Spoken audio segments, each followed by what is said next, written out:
झुंजार SC37 news Osmanabad या YouTube चॅनलमध्ये व ब्लॉगमध्ये आपलं सर्वांचं स्वागत आहे। मी आप्पासाहेब शिरसाटे, झुंजार SC37 न्यूज उस्मानाबाद या यूट्यूब चॅनलचा व ब्लॉगचा मुख्य संपादक आपणास देत आहे। दिनांक 2 एप्रिल 2026 धाराशिव, उस्मानाबाद व परिसरातील 10 ठळक घडामोडी। धाराशिव शहरातील वर्दळीच्या व सतत गजबजलेल्या विद्यार्थी पालक असलेल्या RP कॉलेज व नूतन शाळेजवळ असणाऱ्या DPला लागली आग। सरडेवाडी तालुका तुळजापूर येथे पवनचक्कीचे पाते घेऊन जाणाऱ्या वाहन अडवून 1 लाखाची खंडणी मागून केली लाथाबुक्क्यांनी वाहन चालकास मारहाण। सरडेवाडी येथील गणेश आणि भाऊसाहेब सरडे या दोघांवर तुळजापूर येथे झाला गुन्हा दाखल। तुळजापूर पोलीस ठाण्याच्या हद्दीमध्ये 2 घटनांमध्ये महिलेवर झाला लैंगिक अत्याचार। एका घटनेमध्ये लग्नाचे आमिष दाखवून तर दुसऱ्या घटनेमध्ये व्हिडिओ व्हायरल करण्याची धमकी देऊन केला अत्याचार। एका घटनेमध्ये 1 वर्षापासून लग्नाचे आमिष दाखवून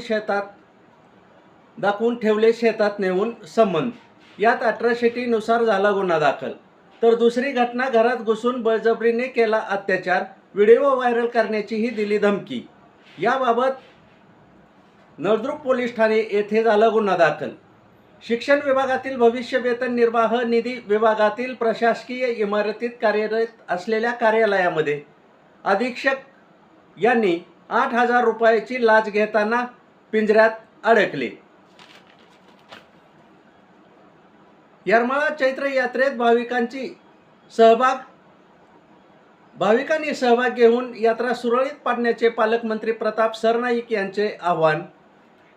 तुळजापूर व येरमाळा यात्रेच्या गर्दीचा फायदा घेऊन धाराशिव उस्मानाबाद बस स्थानका येथे गर्दीचा फायदा घेऊन सोन्याचे महिलेचे दागिने वर डल्ला मारणारी बीड जिल्ह्यातील 20 वर्षीय महिला आनंदनगर येथे महिलेच्या विरोधात आनंदनगर येथे गुन्हा झाला दाखल।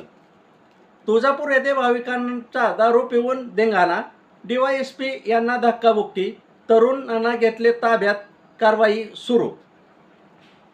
उमरगा ग्रामदैवत महादेव मंदिराच्या यात्रेत झालेल्या कुस्ती स्पर्धेमध्ये कर्नाटकील बेळंगीचा सिद्ध पुजारी हा ठरला विजेता। धाराशिव शहरात संपूर्ण डीजेवर बंदीची पोलिसांनी घोषणा करूनही तरीही वाजला हनुमान जयंती निमित्त दिवसभर डीजे छत्रपती शिवाजी महाराज भर चौकामध्ये। आपशिंगा परिसरात झालेल्या अपघातामध्ये रोहित सोनवणे या तरुणाचा झाला मृत्यू, तर त्याचा एक मित्र झाला गंभीर जखमी। या होत्या धाराशिव, उस्मानाबाद व परिसरातील 10 ठळक घडामोडी। अशाच घडामोडी पाहण्यासाठी झुंजार SC37 न्यूज लाईक करा, शेअर करा, सबस्क्राईब करा। तसेच पाहत राहा झुंजार SC37 news Osmanabad YouTube channel व झुंजार SC37 न्यूज उस्मानाबाद हा ब्लॉग फॉलो करायलाही विसरू नका। धन्यवाद।